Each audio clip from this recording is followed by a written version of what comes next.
I would like to start by asking a question to all of you.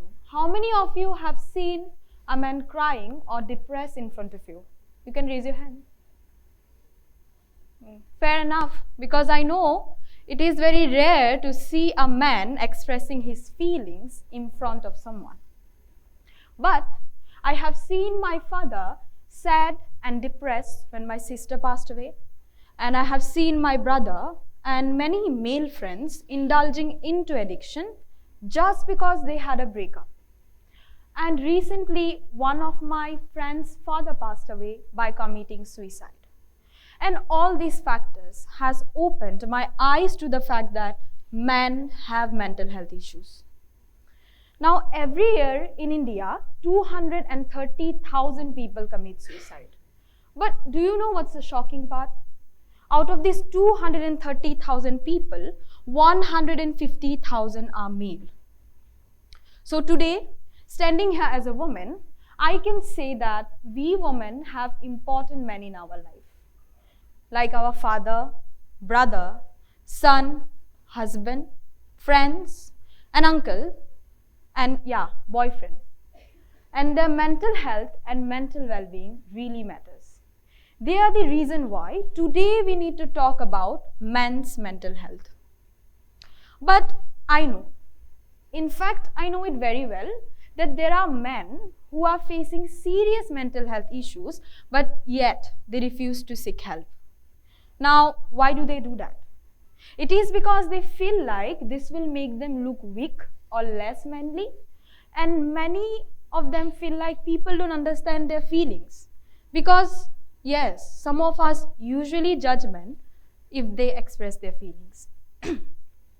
These societal expectations of how a man should be usually leads men to think that they should be the breadwinners in the family. They should man up or show masculine traits like strength or control. They should keep things to themselves, never express their feelings, and never seek help. Now, why men usually man up? It is because some of us, you have noticed maybe, if a man, he is feminine, we judge him. We call him names just because he lacks a few masculine traits. And we know how men grew up listening to phrases like, do men cry? Do a superhero cry? Do a superhero need help? Now we train men with all these expectations of being a superhero. Always strong, always protective, always muscular, and always right, but never sad or confused. And it is very important for me to mention today that in today's era, in fact, men are fascinated by toxic masculinity. You mostly see Instagram reels on toxic masculinity. What is this toxic masculinity? It tries to portray that men should be dominating and that a man is valuable only when he has money and power. All these factors that I have talked about usually impacts a man's mental health. But however, the symptoms of mental health issues are different in men and women. We as women might express depressive behavior, hopelessness, or sadness. But some of these symptoms that you might notice in a man who is dealing with mental health issues are anger, aggressiveness, irritability, sudden change in mood, appetite, or behavior, misuse of alcohol, drugs, or both, indulging in high-risk activities, and thoughts of death, suicide, or both. Now, there are certain categories of men who are at high risk of mental health conditions or depression. Now, who are these men? These are those men who are dealing with life challenges. These are those men who are dealing with unemployment issues, divorce, or breakup. These are those men who are old and who have experienced trauma in the past. I have talked about what impact a man's mental health, the symptoms, and certain men who are at high risk, but we should know what we as humans can do to help these men who are facing mental health issues.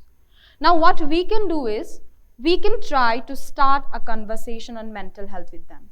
Now, I must tell you, it is not easy to talk about mental health with any man. But we can gradually try to talk about it without forcing the conversation. We can also tell them about different types of help that are available.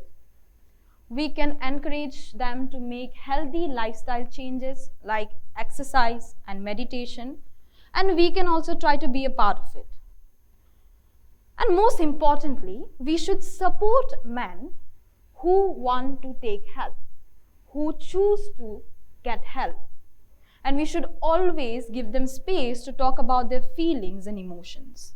And lastly, we need to take care of ourselves, because the better we are, the more we can help those who are in need. Lastly, I would like to conclude by saying that men's mental health issue is real.